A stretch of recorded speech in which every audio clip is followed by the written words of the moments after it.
ইসলাম একবার আম্মাজান আয়েশা রাদিয়াল্লাহু তাআলা আনহার ঘরে ঢুকলেন। ফাওয়াজাদা কিসরাতা খুবজিন মুলকাতিন আলাল আরদ। আম্মাজান আয়েশার ঘরে ঢুকেই দেখলেন এক টুকরো রুটি মাটিতে পড়ে আছে। কোথায় পড়ে আছে? ফাগাদিবান নবী সাল্লাল্লাহু আলাইহি ওয়াসাল্লাম রেগে গেলেন।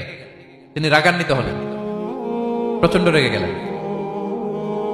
রেগে আম্মাজান আয়েশাকে বললেন, আয়েশা, এই যে আল্লাহর রিজিককে তুমি নষ্ট করছো, আল্লাহর রিজিকের মূল্যায়ন করতে শেখো আয়েশা।